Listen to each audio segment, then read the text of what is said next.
All right, welcome back. You know, scammers are not letting up when it comes to those financial scams in particular, with all kinds of money traps out there that you need to watch out for. That's why we've got our financial pro, Mark Triplett, joining us to talk about some things you need to look out for. This is the guy who's always in the know of what's going on. So, Mark, first of all, because it feels like we said, they never let up. They're always they just keep coming. So why are these scams in particular becoming so common?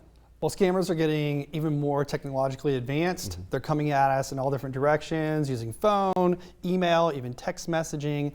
And now with AI, there's some ways they're using that as well to try to capture your voice so they can mimic you and steal your information that way. It's getting a little out of hand and targeting people of all ages. Yeah, it's scary. And how are they stealing your voice and being able to do that kinds of thing? So those are some really, I would say, newer scams that are coming out where you get a phone call. It sounds like it's an authority figure. I actually had one recently that somebody had called me and said they were with the U.S. Marshals, and I had missed a court date for jury duty. Okay. And they had me going. And they were trying to capture my voice and trying to get me to say certain phrases so that they could then use that to reproduce my voice and potentially, get into my own personal financial information from different types of banks or financial centers and things like that. So it's really getting sophisticated. Yeah, and it's terrifying how it's becoming a lot harder to determine if it's legit or not. That's what's so frustrating. Yeah, another one that I recently experienced. Amazon has locked down my account. I get a text message that says this and wants me to click on a link, and so then I can work on getting that undone. And what they're wanting you to do is click on that link, either download malware to your phone or your computer so they can steal information that way, or get you to go to a website where you can put your personal sensitive financial information in that they can then capture it that way. And at that point, you've given up freely, and you can't really have any recourse because you gave that information out. So you really need to be careful about who you're giving your personal financial information out to. If you get an email or a text message coming from your financial institution, bank, credit union, something like that, and they're asking for you to divulge personal sensitive information, they're never going to do that. That's a big red flag. And I've definitely made those calls before just to double check and make sure if something is legit. So, you can definitely do that kind of thing.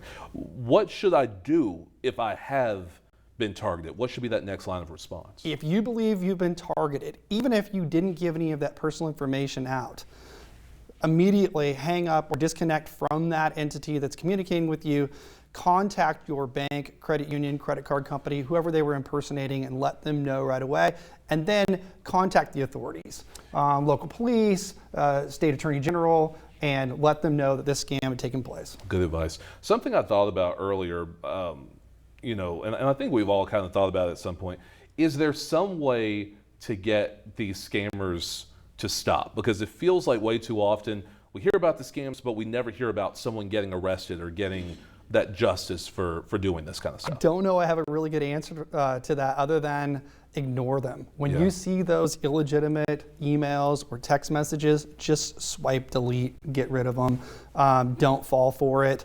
Just be very vigilant. And if you get something from your bank or credit union or credit card company impersonating them, hang up, disconnect, call that company on a number that you know is legitimate. Go directly to their website, call that phone number, and verify. Did you reach out to me? Is there something going on with my account? And as we wrap up here, what are some red flags or some other steps that people can take and some things that people can be looking for to make sure that they can protect themselves? So with those phishing emails, and those are the emails you get impersonating another entity, look who the sender is. Sometimes they're spoofing. It looks like it says it's from a legitimate source, but if you hover over that sender, it'll be a really strange email address that you don't recognize. That's a good indicator.